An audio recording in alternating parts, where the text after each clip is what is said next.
Gambaran ini mungkin kerasa familiar banget buat lo. Tanggal 25, gajian turun.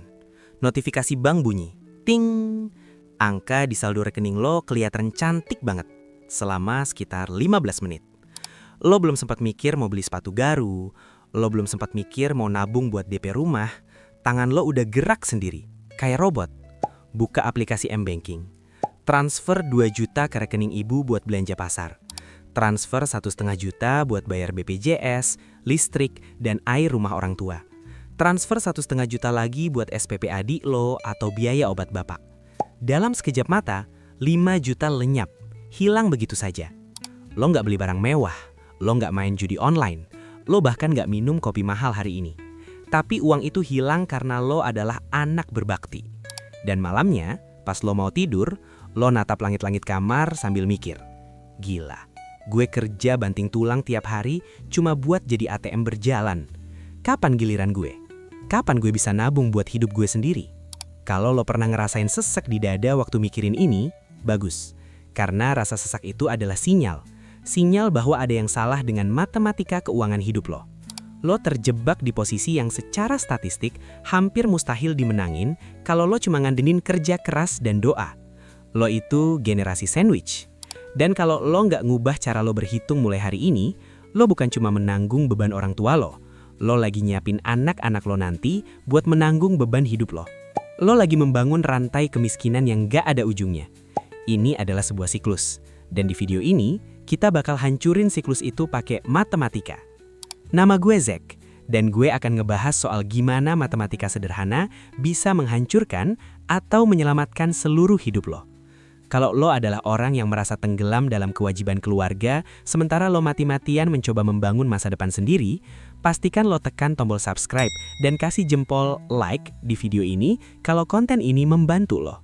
Karena jujur aja, topik hari ini berat. Apa yang bakal gue omongin mungkin bakal bikin lo nyaman. Mungkin bakal bikin lo ngerasa bersalah atau dibilang pelit. Tapi gue janji satu hal, ini adalah satu-satunya cara buat lo bisa napas lega. Dengerin gue.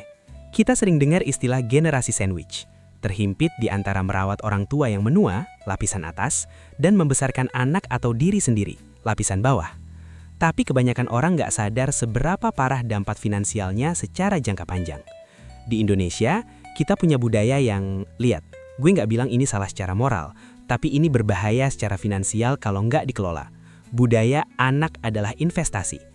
Banyak orang tua kita dulu nggak punya literasi keuangan. Gak ada dana pensiun, gak ada asuransi kesehatan swasta, rencana pensiun mereka cuma satu, lo.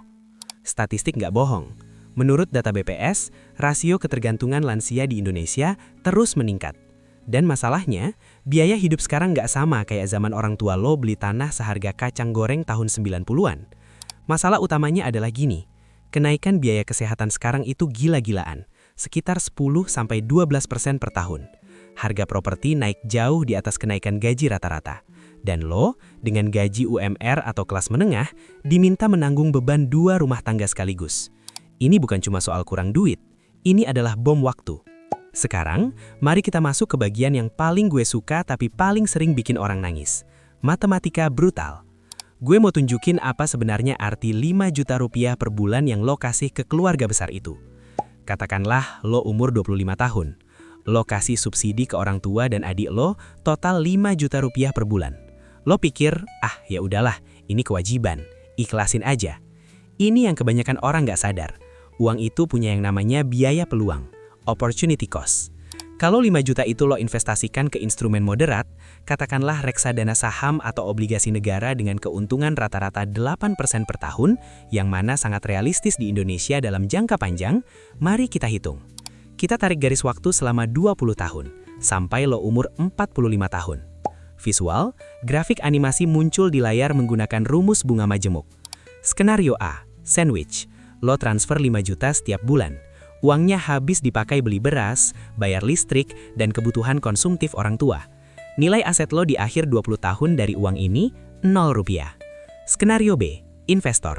Lo investasikan 5 juta itu dengan bunga majemuk. Tahun ke-1, lo punya 64 juta. Tahun ke-10, lo punya sekitar 900 juta. Tahun ke-20, angkanya meledak menjadi 2,9 miliar rupiah. Ya, lo nggak salah dengar. hampir 3 miliar rupiah. 5 juta rupiah per bulan yang lo kasih itu bukan cuma bantuan bulanan. Itu adalah 2,9 miliar rupiah kekayaan lo yang hilang. Itu adalah harga sebuah rumah tunai di pinggiran Jakarta. Itu adalah modal pensiun lo supaya anak lo nanti nggak perlu jadi generasi sandwich kayak lo. Jadi ketika lo bilang saya ikhlas bantu orang tua, lo harus sadar bahwa harga keikhlasan itu secara matematika adalah 3 miliar rupiah dari masa depan lo. Nah, mungkin lo pikir, Zack, lo jahat banget. Masa gue biarin orang tua gue kelaparan demi gue jadi miliarder? Bukan itu poin gue. Poin gue adalah, lo harus sadar betapa mahalnya beban ini. Karena kalau lo nggak sadar, lo nggak akan punya rasa urgensi untuk memperbaikinya. Dan ini yang bikin ngeri. Kalau lo bangkrut di usia 50 tahun, karena lo nggak punya tabungan, karena semua uangnya habis buat bantu orang tua, siapa yang bakal nanggung lo? Anak lo. Dan anak lo bakal kehilangan 3 miliar rupiah mereka sendiri. Dan cucu lo bakal kehilangan 3 miliar rupiah mereka. Ini adalah kutukan antar generasi. Kemiskinan yang diwariskan lewat rasa sayang yang salah kelola. Masalah terbesar generasi sandwich itu sebenarnya bukan matematikanya. Matematikanya gampang. Pemasukan lebih kecil dari pengeluaran sama dengan miskin. Masalahnya adalah emosi. Secara psikologis, ini menciptakan yang gue sebut jebakan rasa bersalah finansial. Setiap kali lo mau nabung buat diri sendiri, otak lo bilang, ih, kok egois banget. Orang tua udah besarin lo susah payah, nyekolahin lo sampai sarjana, masa minta 5 juta aja lo hitung-hitungan? Dan akhirnya, lo nyerah. Lo transfer uangnya. Lo ngerasa jadi anak baik sesaat, tapi dompet lo berdarah. Dengerin gue baik-baik. Lo harus bisa bedain antara membantu, helping, dan memanjakan, enabling. Kalau orang tua lo butuh uang buat makan, obat, dan listrik karena mereka bener-bener gak mampu bekerja, itu namanya membantu, wajib. Tapi kalau uang lo dipakai buat bayar cicilan panci, ikut arisan sosialita biar nggak malu sama tetangga, atau bapak lo beli rokok padahal ngeluh nggak punya duit, itu namanya memanjakan. Kalau lo punya teman yang kecanduan belanja, apakah lo bakal kasih kartu kredit lo ke dia biar dia senang? Enggak kan? Lo bakal stop dia, karena lo sayang sama dia. Sama kayak orang tua. Memberikan uang tanpa batas ke orang tua yang nggak punya manajemen keuangan yang baik, itu memanjakan. Lo nggak ngebantu mereka. Lo bikin mereka makin gak mandiri dan lo membunuh masa depan lo sendiri. Di sini bagian yang paling menarik. Banyak orang muda takut dibilang durhaka. Tapi coba pikirin analogi masker oksigen di pesawat. Pasang masker oksigen Anda sendiri sebelum membantu orang lain. Kenapa aturannya gitu? Karena kalau lo pingsan duluan karena kurang oksigen, lo nggak bisa bantu siapa-siapa.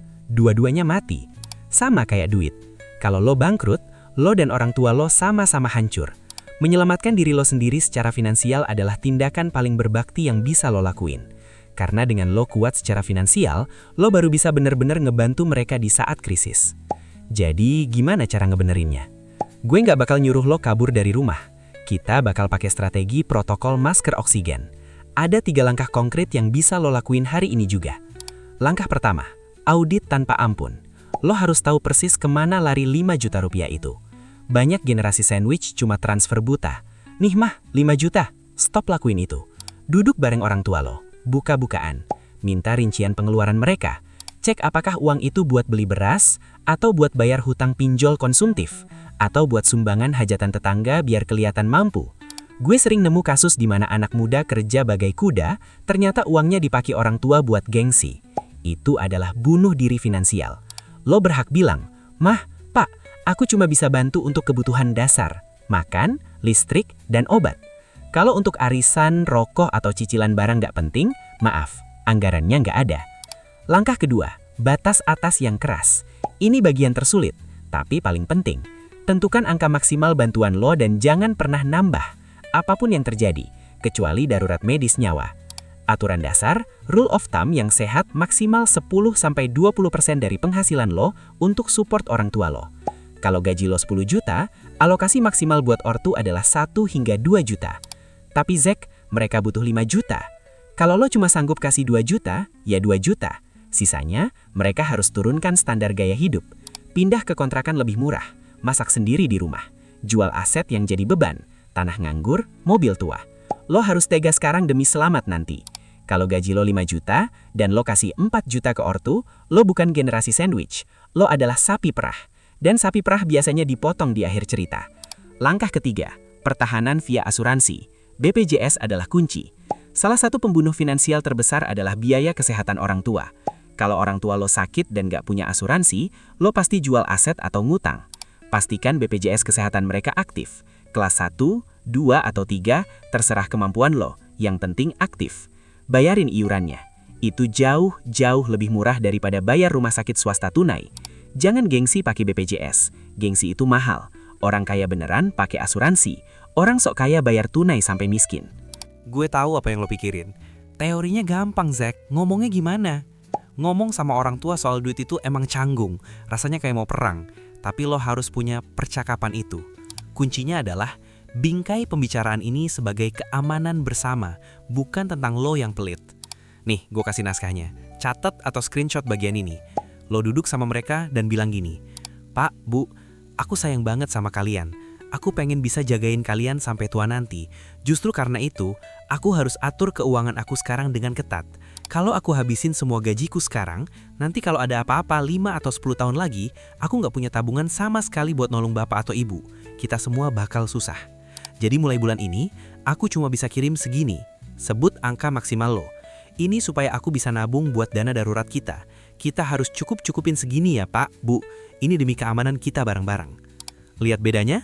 Lo nggak bilang, gue mau beli HP baru. Lo bilang, gue mau amanin masa depan kita. Ketakutan terbesar orang tua itu sebenarnya adalah terlantar di masa tua. Kalau lo tunjukin bahwa lo lagi membangun benteng keamanan, mereka biasanya akan lebih ngerti, meskipun awalnya mungkin ngomel dikit. Sekarang, mari kita hadapi realita terburuk. Gimana kalau setelah diaudit, setelah gaya hidup diturunkan, orang tua lo benar-benar butuh 5 juta cuma buat makan dan obat. Nggak ada yang bisa dipotong lagi. Dan gaji lo cuma 6 atau 7 juta. Inilah kenyataan pahitnya. Lo nggak bisa menyelesaikan masalah ini cuma dengan berhemat. Kalau bertahan, penghematan, udah mentok, satu-satunya jalan adalah menyerang. Lo harus cari duit lebih banyak. Gue tahu, gampang ngomong lo Zack.